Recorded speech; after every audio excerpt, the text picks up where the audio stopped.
Capítulo 61.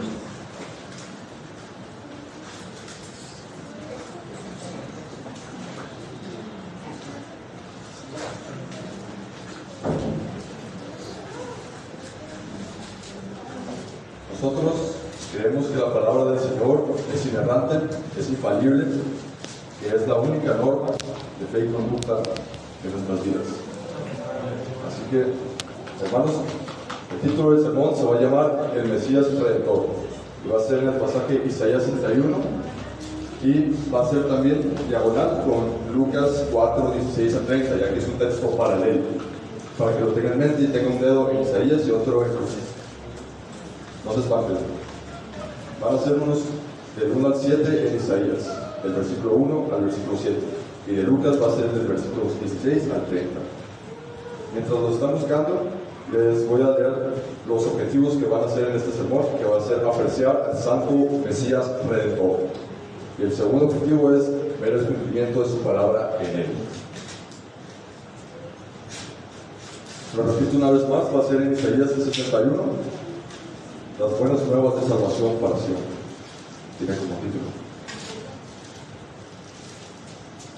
Así que vamos a leer el sermón, vamos a leer el pasaje que el Señor nos quiere hablar. Así que, puestos de pie, leemos en el versículo número 1. El Espíritu del Señor está sobre mí, porque me ungió el Señor. Me ha enviado a predicar buenas nuevas a los abatidos, a vendar a los quebrantados de corazón, a publicar libertad a los cautivos y a los presos apertura de la cárcel, a proclamar el año de la buena voluntad del Señor, del día de venganza del Dios nuestro, a consolar a todos los enlutados, a ordenar a que los afligidos de Sion se les dé gloria en lugar de ceniza, óleo de gozo en lugar de luto, manto de alegría en lugar de espíritu angustiado, y serán llamados árboles de justicia, plantío del Señor para gloria suya. Reedificarán las ruinas antiguas y levantarán los asolamientos primeros, y restaurarán las ciudades arruinadas, los escombros de muchas generaciones, y extranjeros apacentarán vuestras ovejas, y los extraños serán vuestros labradores y vuestros liñadores. Y vosotros seréis, versículo 6, llamados sacerdotes del Señor, ministros de nuestro Dios, seréis llamados. Comeréis las riquezas de las naciones, y con su gloria seréis sublimes. En lugar de vuestra doble confusión y de vuestra deshonra, os alabarán en sus heredades, por lo cual en sus tierras poseerán doble honra y tendrán perpetuo gozo. Ahora vamos a ir a nuestro texto paralelo. En Lucas 4, a partir del versículo 16 hasta el 30. El título del pasaje se llama Jesús en Nazaret.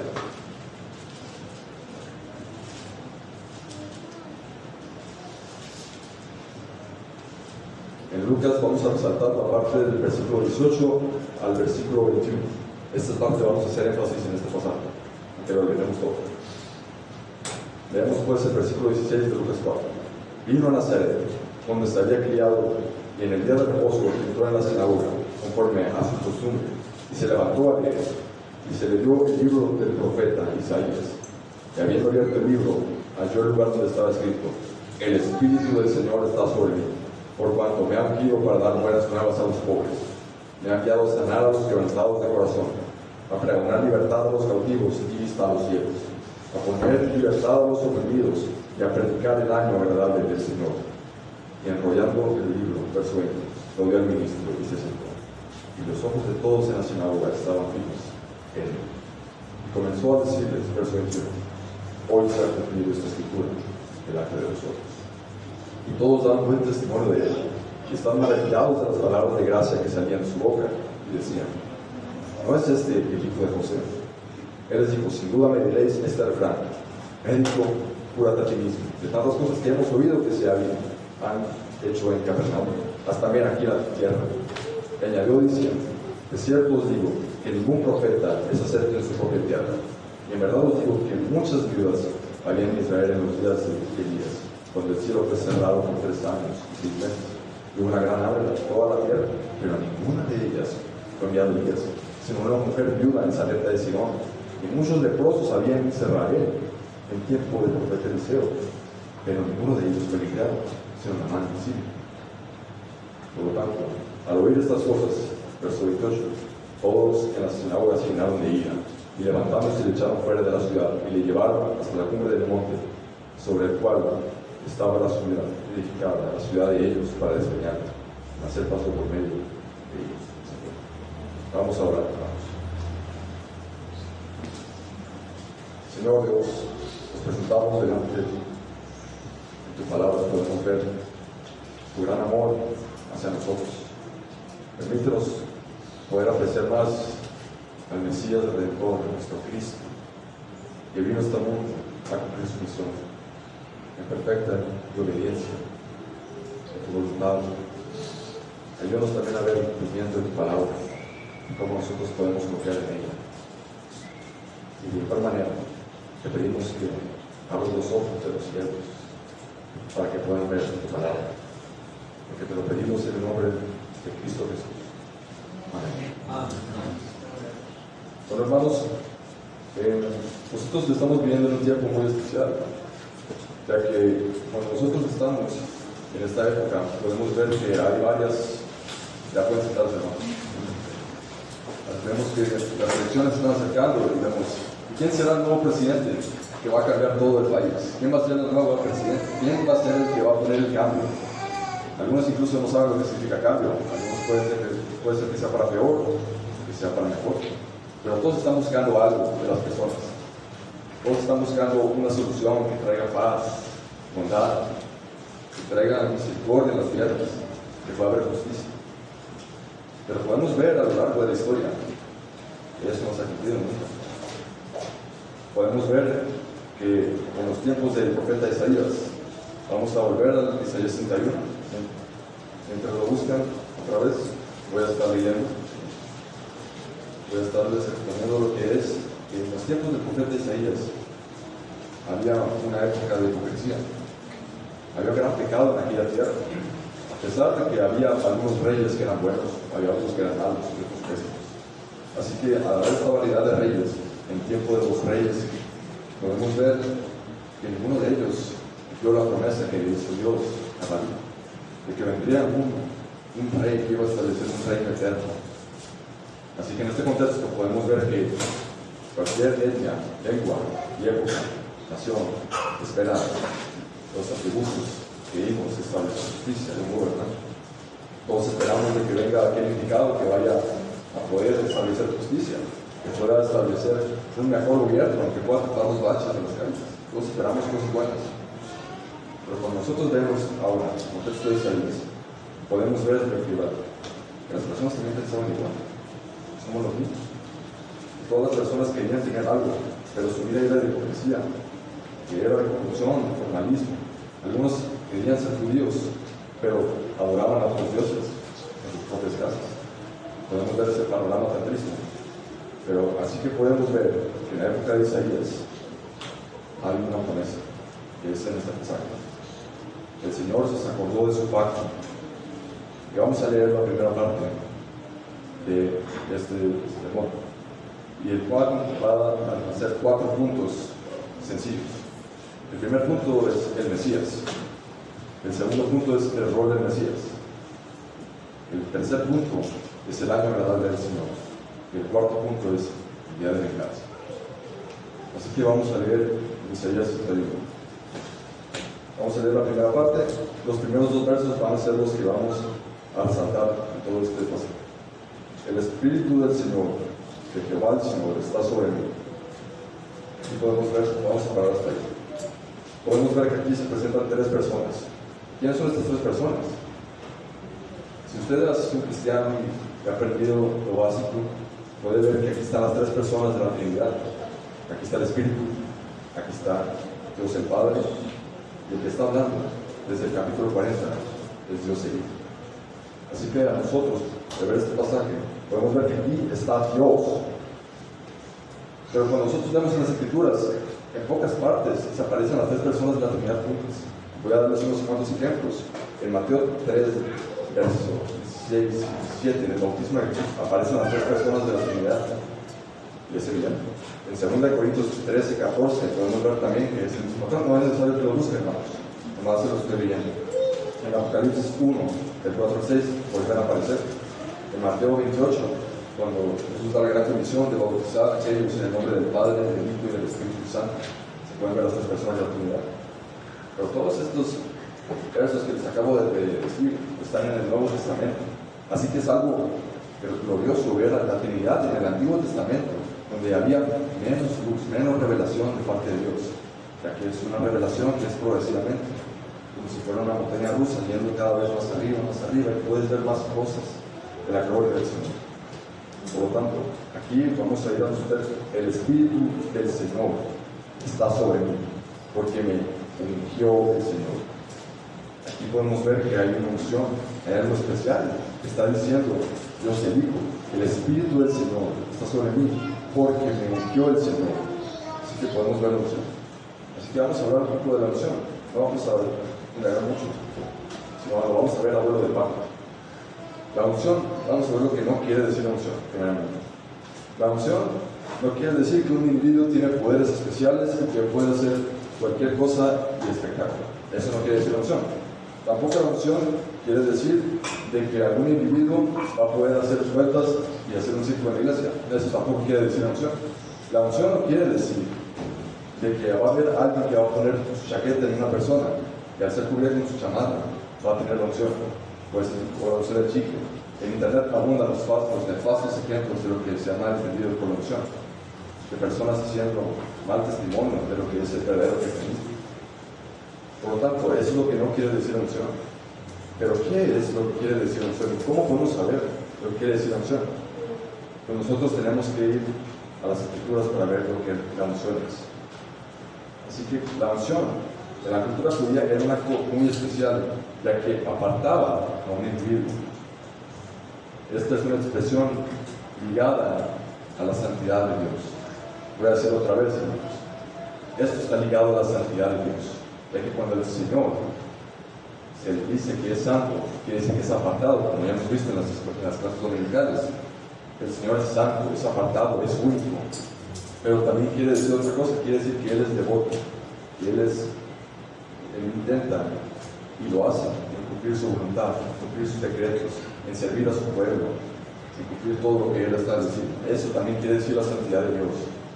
Por lo tanto, vamos a dar unos ejemplos en quienes se utiliza la unción en el Antiguo Testamento. Podemos ver que la unción se utiliza para edificación de los santos, como símbolos y sombras de lo que vendría, de Dios nuevo. Por ello, podemos ver que hay tres oficios en los que se utiliza la unción, los cuales son el profeta, el sacerdote y el rey. Voy a mencionar unos cuantos versículos, no es necesario que los busquemos. Lo que quiero tratar es lo que es el profeta en el Antiguo Testamento. Podemos ver que en 1 Reyes 19:16, que el Señor le manda a Elías a que unja a un nuevo profeta, Eliseo. Podemos ver también que en 1 Corintios 16:22 se habla también de la unción de los profetas. Ahora, en el siguiente oficio podemos ver lo que es el sacerdocio. Los sacerdotes estaban a cargo del templo de Dios y de los sacrificios. Podemos ver en Éxodo 29:7 que se utilizó para ungir, para santificar, para hacer devoto a Aarón a las cosas del Señor. En Levítico 17:32 se habla también de la unción de los sacerdotes. En Números 35:25 se habla también de ello. Ahora vamos a ver el tercer oficio, que es el oficio del rey. El rey se puede ver en 1 Reyes 19:15 y 16, cuando el Señor también le dice a Elías que unja no solo al profeta Eliseo, sino a Hazael, rey de Asiria, y también a Jeroboam, rey de Israel.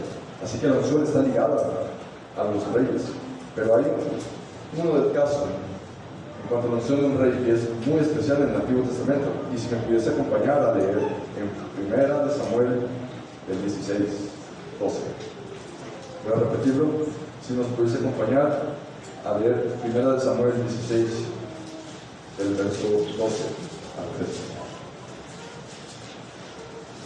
Aquí el concepto es de que Samuel va a ungir un nuevo rey en Israel, aún porque el antiguo rey, el rey Saúl, fracasó en su misión de ser el rey que iba a venir. Por lo tanto, se le da la promesa de que va a haber un nuevo rey. Así que Samuel va. Podemos ver en el versículo 13, en 1 Samuel 16. Y Samuel tomó el cuerno del aceite y lo ungió en medio de sus hermanos, hablando de David. Y desde aquel día en adelante, el Espíritu del Señor vino sobre David. Entonces, esa parte, vemos la involucración del Espíritu Santo en David. El Espíritu del Señor en ese día vino en David. David es solo una sombra de lo que podemos ver, ya que el Espíritu del Señor, al venir a David, lo apartó y lo santificó y lo hizo devoto a cumplir su voluntad, a cumplir lo que el Señor iba a hacer. Así que podemos ver que el mismo Espíritu de Dios, volviendo a Isaías 61, está refiriendo ahora a aquel que estaba esperando, aquel Hijo que iba a venir, aquella promesa que es Dios Hijo, Emmanuel, Dios con nosotros. Podemos ver que en este pasaje se puede ver al Espíritu del Señor, igual que vimos en 1 Samuel, ungiendo a Dios el Hijo. Así que podemos ver que en la sinagoga, en Lucas 4, Jesús también citó las mismas palabras. Lo que quiero notar es lo que dice el mismo Jesús, que vino a Nazaret donde se había criado. Verso 16. El énfasis va a estar en el verso 18, así que le leo los primeros versos. Donde se había criado, y en el día de reposo entró en la sinagoga conforme a su costumbre y se levantó a leer. Y se le dio el libro del profeta Isaías. Y habiendo abierto el libro, halló el lugar donde estaba escrito: el Espíritu del Señor está sobre mí, por cuanto me ha ungido para dar buenas nuevas a los pobres. Me ha enviado, aquí podemos ver la unción, que me ha enviado para algo. Así que la unción en el Hijo podemos ver que está en tres oficios: profeta, sumo sacerdote y rey, al igual que el Señor. Al ver esto, nosotros podemos ver los oficios que hay del Cristo, pero son los mismos que vimos en el Antiguo Testamento, solo que ahora en su máxima expresión como profeta. Veamos, esto no es necesario que lo busque. En Deuteronomio 18:15 habla Moisés de que iba a venir un profeta a salir de sus hermanos. En Hechos 3:22 vemos a Pedro decir que aquel profeta, se los leo, hermanos, no es necesario que lo busquen, y aquel profeta, donde dice: porque Moisés dijo a los padres, el Señor vuestro Dios os levantará profeta, hablando de Jesucristo, de entre vuestros hermanos como a mí, y a él oiréis en todas las cosas que os habla. Aquí está denotando el oficio profético de Dios el Hijo. Podemos ver también a Cristo como sumo sacerdote en Hebreos 4, del 14 al 15, que él es el perfecto sumo sacerdote según el orden de Melquisedec. Vemos también que Cristo es el Rey, el Señor. En Filipenses 2, del 9 al 11, podemos ver, se nos menciona, donde es toda la misión de Cristo, desde su humillación hasta su exaltación como Rey. Así podemos ver nosotros que Cristo es el Rey y el Señor. Así que ahora en este verso, en Isaías 61, podemos ver que aquí el Espíritu está ungiendo a Cristo. ¿Cuándo el Señor Jesucristo fue ungido? Podemos decir, ¿cuándo fue el ungido por el Espíritu Santo? Pues les leo, aquí si me pudiesen acompañar, hermanos, en Mateo 3, capítulo 3.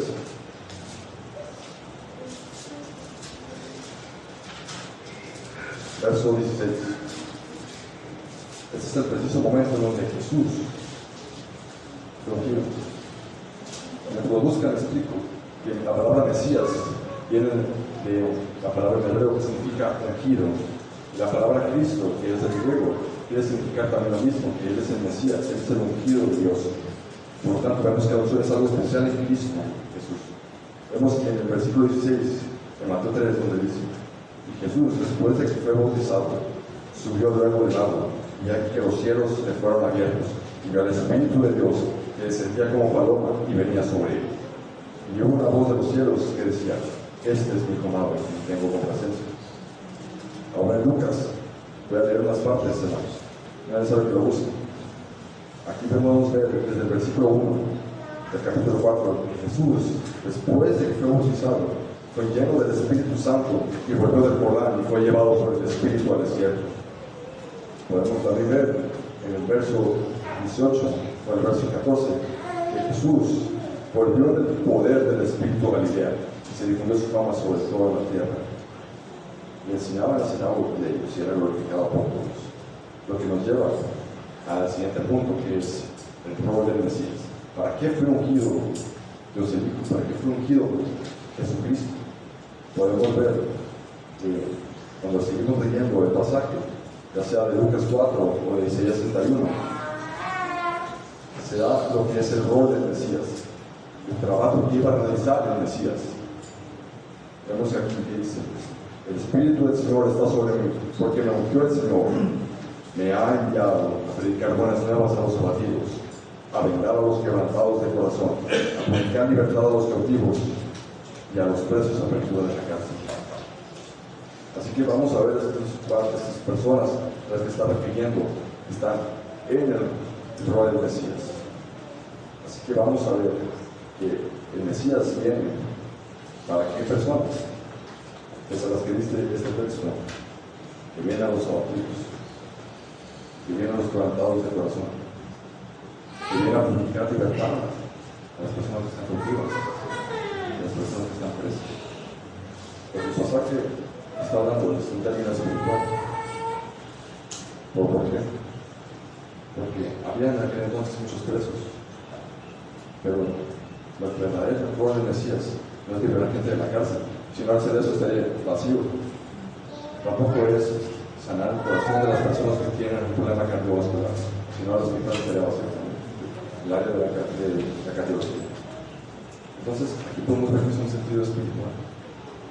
Podemos ver que aquí hay pobres, pero no se refiere a los pobres que tienen carencia de materiales o que no tienen dinero, sino se refiere a las personas pobres en espíritu.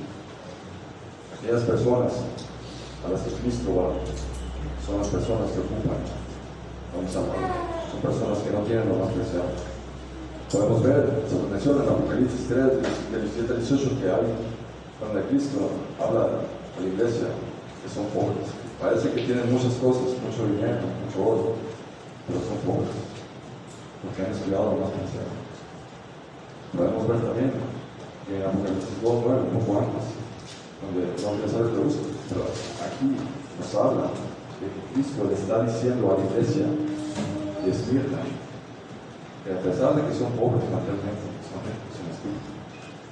Así que aquí vemos que es una pobreza espiritual de los hombres.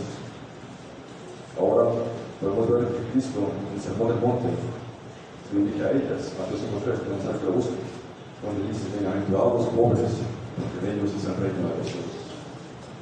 Vamos a pasar a la siguiente persona, que es a los quebrantados de corazón. El pasaje habla de los que tienen un corazón quebrantado por su propio pecado. Aquellas personas que han estado viviendo una vida de libertinaje, personas que no tienen lo más preciado también. Podemos ver que en Jeremías 17:9 nos dice el profeta: engañoso es el corazón más que todas las cosas, perverso. ¿Quién lo conoce? Vemos en Proverbios 4:23 que dice el rey Salomón: cuida tu corazón porque de él emana la vida. Así que vemos a estas personas que están sufriendo por sus propios pecados, por seguir su propio corazón, el cual es mandado y entenebrecido por el pecado. Vemos la siguiente persona cuando habla de la vista a los ciegos. Un ciego es alguien que no puede valerse por sí mismo, es alguien que ocupa ayuda para ver. Como los fariseos de Juan, capítulo 9, nos dicen que estas personas, a pesar de que podían ver visualmente con sus ojos, no podían ver al Mesías que estaba con ellos. Esa es la ceguera espiritual que estas personas tenían, que no podían ver. Que por más que venían a Cristo, la mayor teofanía, Dios con nosotros, no podían ver, porque eran ciegos espiritualmente. Por lo tanto, vemos que estas personas ocupan ayuda. Y la última persona de la que vamos a hablar es de los cautivos y de los presos. Aquí dice que va a publicar libertad a los cautivos y a los presos a apertura de la cárcel. Una persona cautiva es una persona que antes vivía en una nación, pero ya sea porque alguien vino, porque alguien conquistó una tierra, ha sido ahora exiliado a otra nación que no conoce.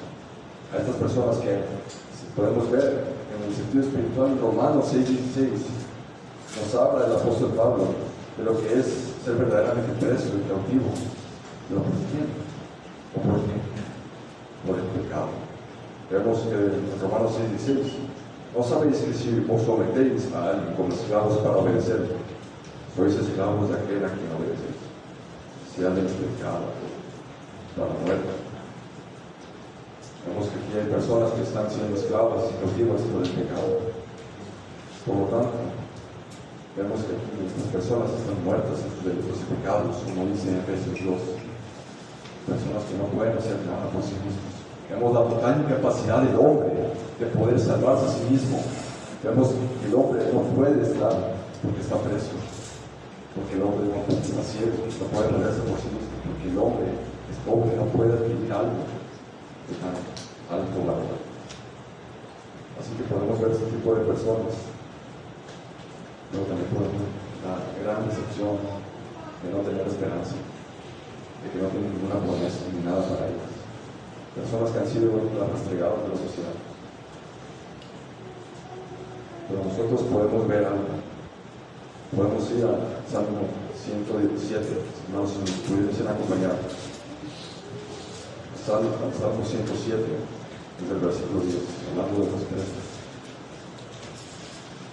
Estas personas, en los tiempos del profeta Isaías y de nuestro Señor Jesucristo, en la cárcel era lo peor en lo que podías estar, ya que hacía frío, había hambre, había desnudez, había mal olor, había injusticias, no había derechos, muchos eran golpeados.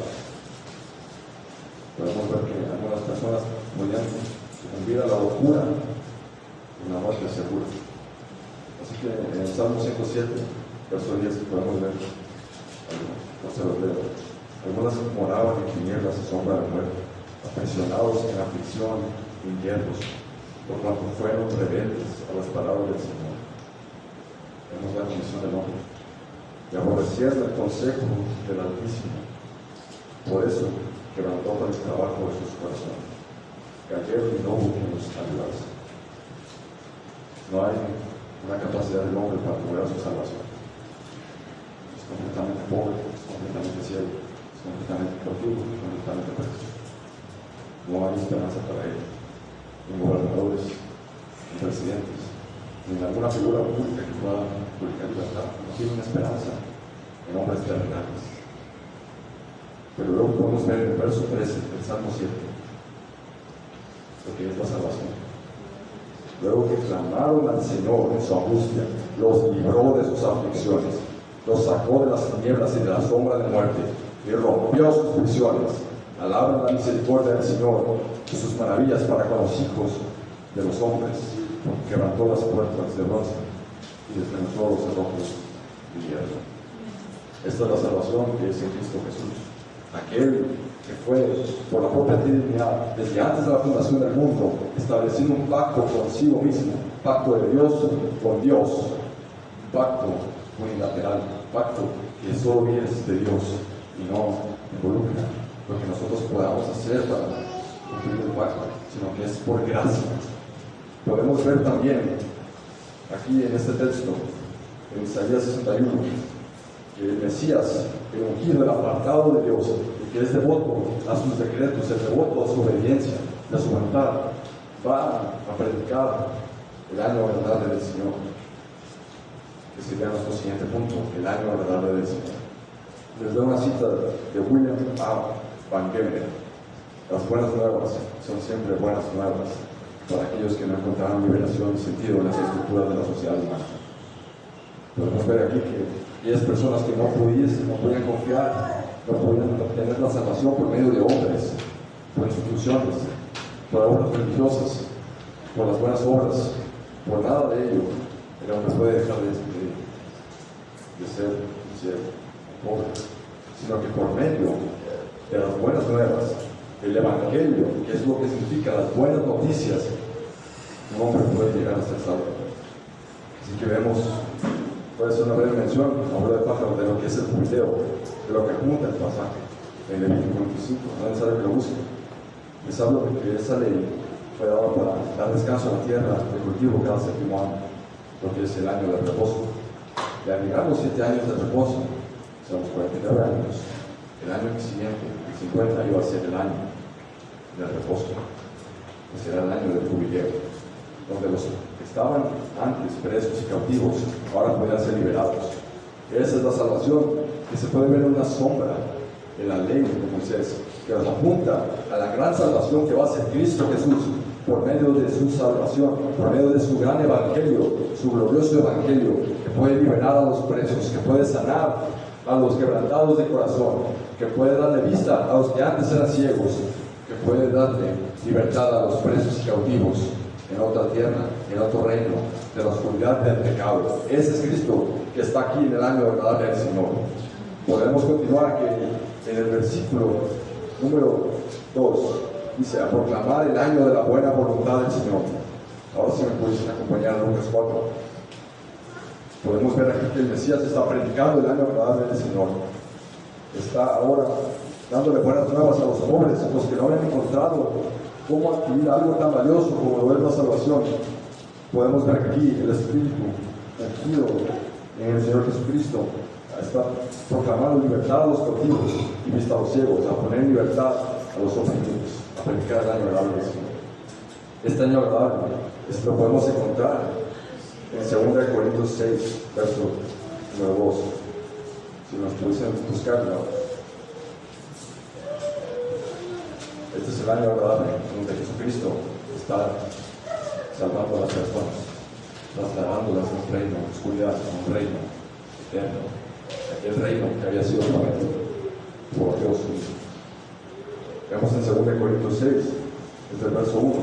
Así pues, nosotros, como colaboradores suyos, aquí el contexto es que el apóstol Pablo está citando partes del Antiguo Testamento, pero ahora en luz del Nuevo Testamento, viendo cómo el amor de Cristo nos constriñe, pensando que si uno murió por todos, y luego todos murieron, y por todos murió, para que los que viven ya no vivan para sí, en el verso 15 del capítulo 5, para que ya no vivan para sí, sino para aquel que murió, que resucitó por ellos. Ahora dice el verso 17, de modo que si alguno está en Cristo, nueva criatura es, las cosas viejas pasaron, y aquí todas son hechas nuevas. Y todo esto proviene de Dios, que nos reconcilió consigo mismo por Cristo, que nos dio el ministerio de la reconciliación, que Dios estaba en Cristo, reconciliando consigo el mundo, no tomando en cuenta sus pecados. Podemos ver aquí la gran salvación de Cristo. En el versículo 21 vemos lo que pasó en el Calvario, la que no conoció pecado, por nosotros lo hizo pecado, para que nosotros fuésemos hechos justicia de Dios. Y podemos ver que luego en el verso 1 del capítulo 6 dice el apóstol: así pues nosotros, como colaboradores suyos, os exhortamos también a que no recibáis en vano la gracia de Dios, porque dice: en tiempo aceptable te he oído, y el día de salvación te hizo morir. He aquí que ahora, el tiempo aceptable, y aquí ahora, el día de la salvación. Podemos ver aquí en la sinagoga, si nos vamos al versículo 18 del capítulo 4 de Lucas, si nos pudiésemos volver a Lucas.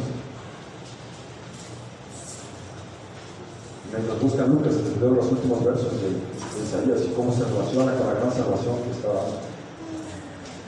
Podemos ver que aquí Cristo, al estar predicando el año agradable del Señor, el gran Mesías, podemos ver la gran liberación que está haciendo.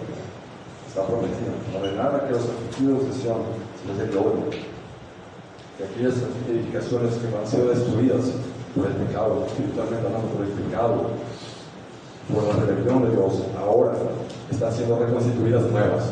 Por eso el apóstol Pablo decía: de modo que si alguno está en Cristo, nueva criatura es. Las cosas viejas pasaron y aquí todas son muchas nuevas. Podemos ver el año de la salvación que está reconstituyendo a los hombres. Podemos ver la única salvación que proviene de Dios. Podemos ver que están rectificadas las vidas antiguas, como acabamos de mencionar.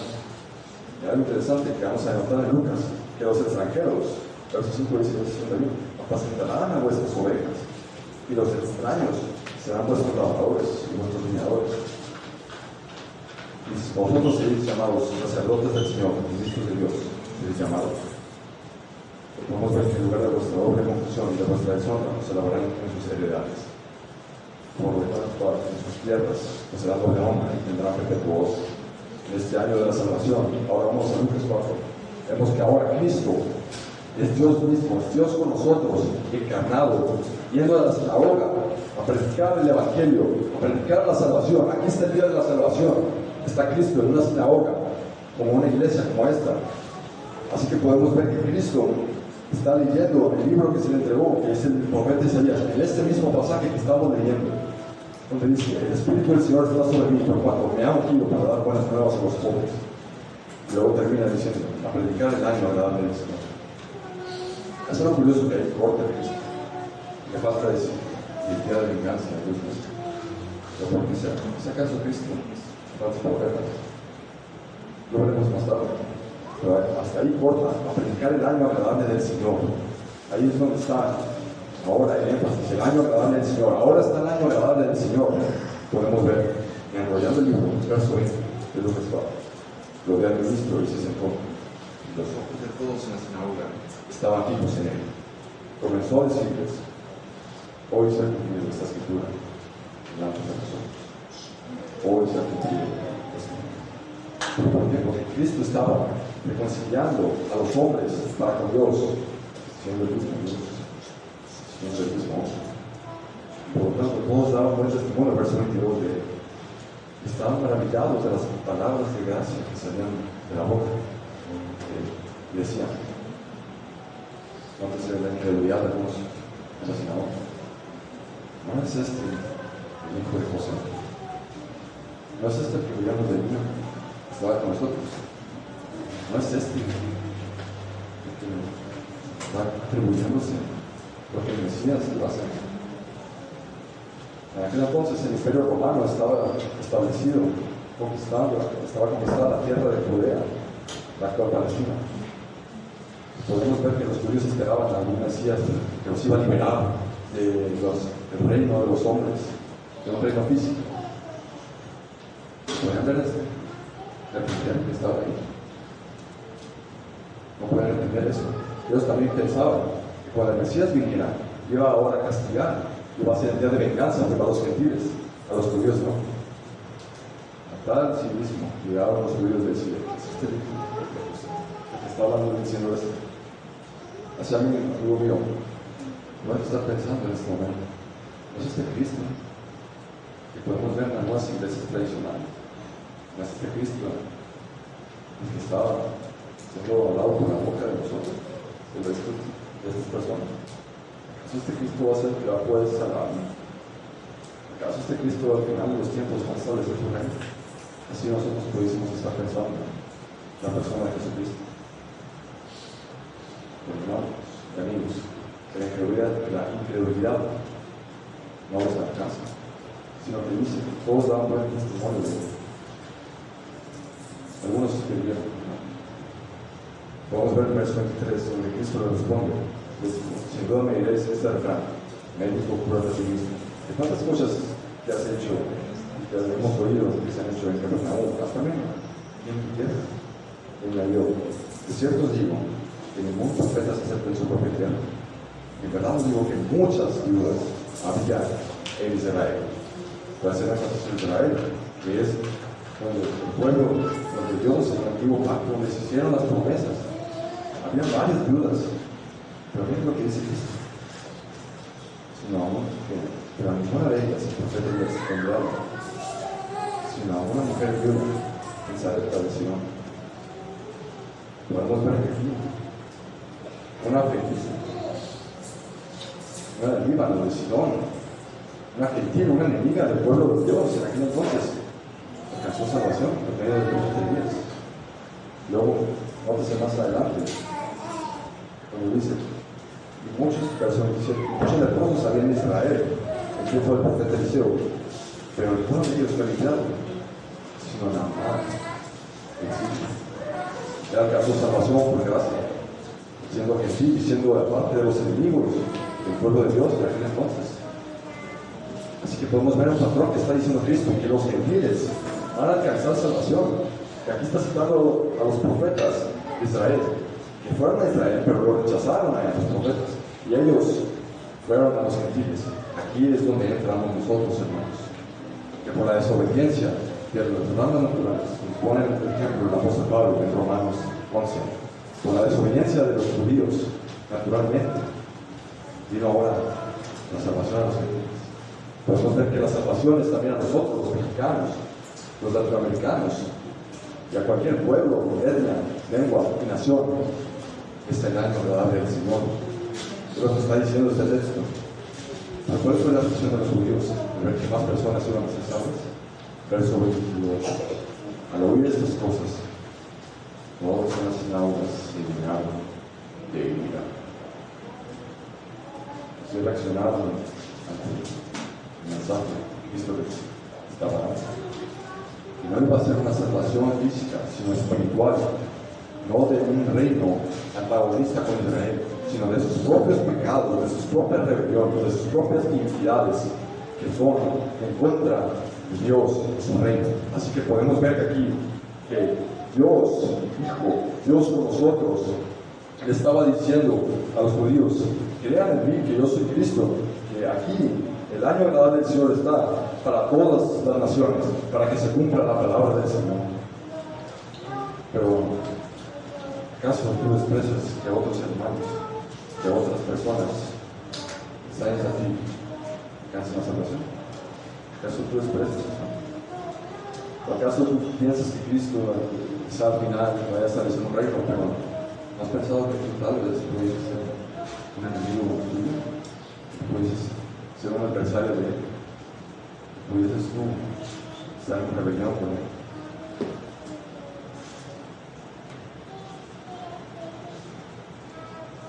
Este pasaje nos deja el año de salvación. Así que nosotros ahora podemos ver pasar al siguiente punto, y el último, que sería el día de venganza de la gracia. Aquí podemos ver, pero ¿por qué Cristo terminó en terminar el año agradable del Señor en Isaías y no dijo y el día de venganza de Dios nuestro? ¿Por qué? Déjenme hacerles una pequeña ilustración. ¿Alguno de ustedes ha ido a San Carlos?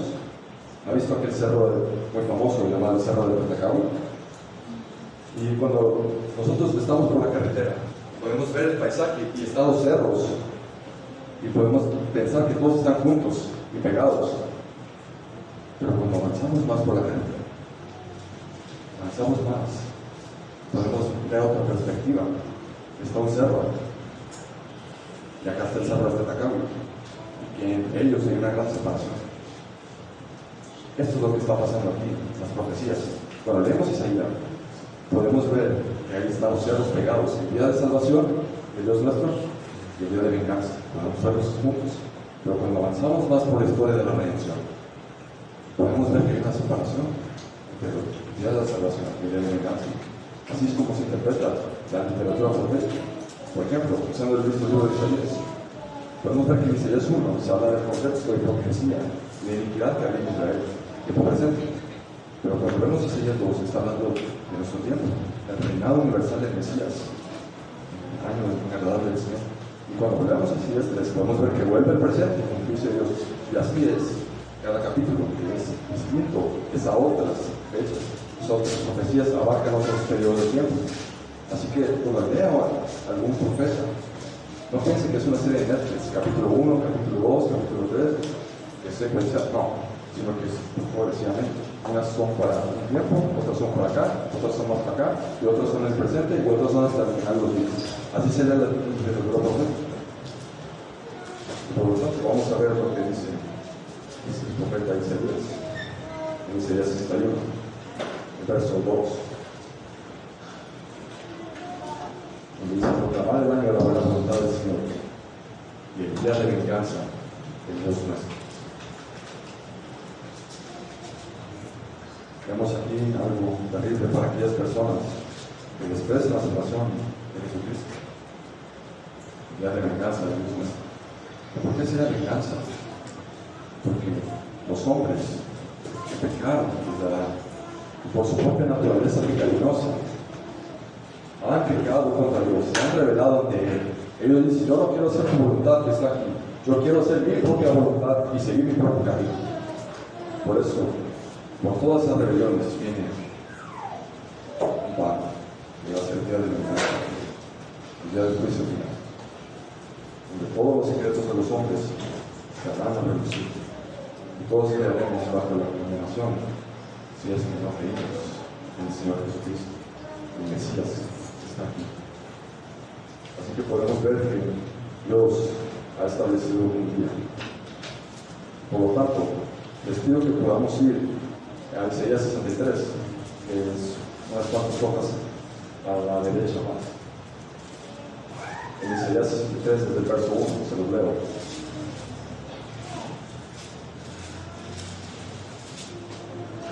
Donde es el día de venganza del Señor. Isaías 63. ¿Quién es este que viene en Perón, hermosa, con vestidos rojos? Este hermoso en su vestido, que marcha en la grandeza de su poder. Yo, el que hablo justicia, grande para salvar. ¿Por qué es rojo tu vestido y tus ropas del que ha pisado en el lagar? Entonces esa frase, pisado en el lagar, la veremos un poco más adelante. He pisado, verso 3, yo soy el lagar.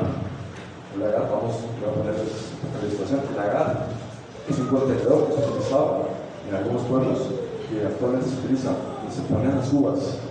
Y una persona que tenía que quitar el calzado y lavarse los pies para poder después subirse a la lagar y estar pisando aquellas uvas. Y para que el jugo de la uva saquera el vino.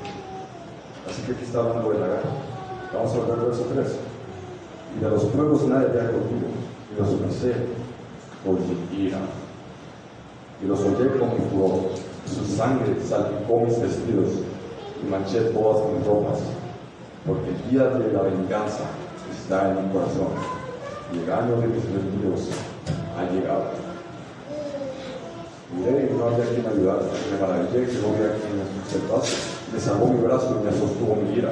Con mi ira hollé los pueblos y los sembré en mi furor y derramé en tierra su sangre. Veamos aquí el año, bueno, no es el día de venganza de Dios, que no es un año, sino es un día. Vamos a ver que ahora nos pueden acompañar al libro de Apocalipsis. Apocalipsis, capítulo número 14.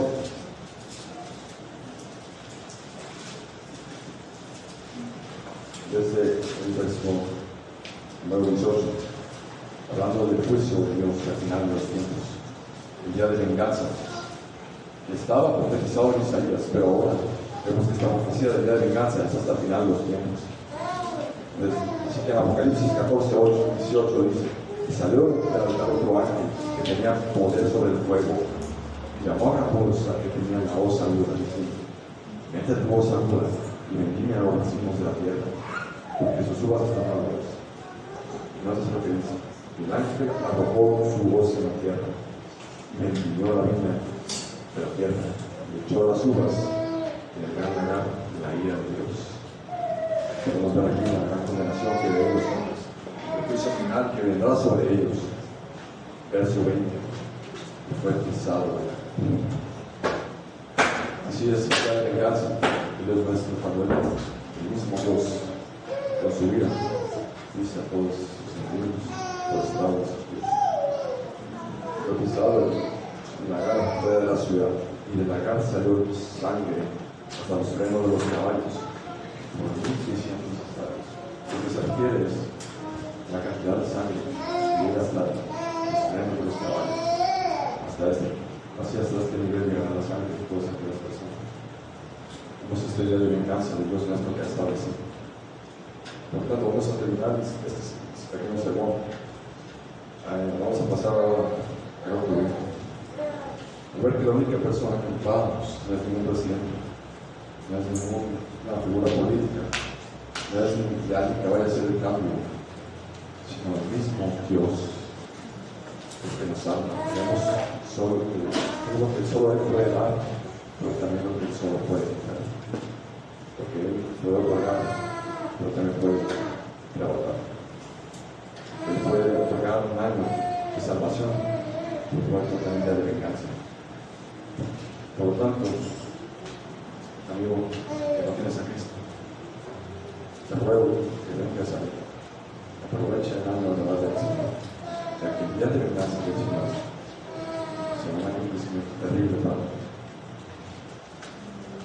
es algo que tú no vas a poder escapar, y con todo el dinero del mundo, aunque tuvieses todas las fuerzas, no vas a poder escapar.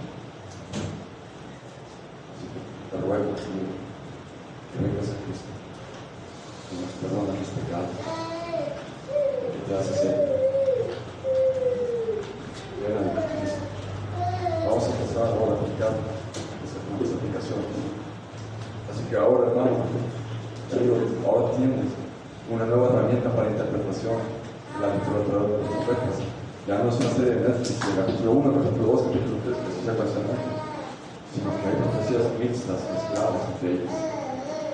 Hemos visto que, así que nos podemos concluir que la literatura profética no es totalmente secuencial. Ahora, hermanos amigos, les exhorto a que no confíen en ningún nuevo presidente, en alguien que vaya a proponer un cambio de establecer lo que pudiesen imaginar, sino que estén, porque les digo que será una decepción. Muchos de ellos son mentirosos, no confían en ellos. Por lo tanto, amigo, ven a Cristo. Luego, vengas a Cristo y vengas a la iglesia. Él perdonará cada uno de tus pecados. Todos sus pecados serán clavados en la cruz de Cristo hacia los finales. Ven a Cristo. Él solo puede darte perdón, solo Él puede darte verdadera paz, solo Él puede reconciliarte. Por tanto, os ruego como si Dios estuviese hablando por medio de ti. Reconciliados con Dios. Así que, hermano, siguiente aplicación. No caigan en las funciones de internet, que la verdad solo se hace descontrol y que manchan el nombre y el testimonio de Jesucristo. Jesucristo no vino para que nos volvamos locos, sino para que nosotros estudiemos su palabra y la apliquemos en nuestras vidas. Así que, hermano, vea el amor del Señor Dios por su vida. Que Él desde la eternidad pasada planeó tu salvación, cómo reconciliarte por medio de Jesucristo. Podemos ver aquí en aquel precioso pasaje donde Cristo está reconciliando a los judíos, se está salvando. Siguiente aplicación, hermano, aparece en Cristo que vino a padecer por ti. Que Él sufrió la vida de Dios Padre en la cruz. Él pudo exclamar: Dios mío, ¿por qué me has desamparado? Él solo padeció por los pecados. Precio a Cristo. Y es todo lo que tenemos. Él es nuestro Rey, nuestro Señor. Y por último, con tus últimas aplicaciones, hermanos, me parece Cristo que Él lo redimió, pagó el precio con su propia sangre para que pudiesen ser salvos. La última aplicación, hermano y amigo, hermano y hermana, mejor dicho, si tú en verdad antes eras ciego, pobre, desnudo, si antes eras quebrantado de corazón, antes eras esclavo del pecado, pero ahora Cristo ha venido a tu vida, te ha libertado, te ha tentado el corazón como dice el original. Déjame decirte que hoy se ha cumplido esta escritura delante de nosotros. Bueno.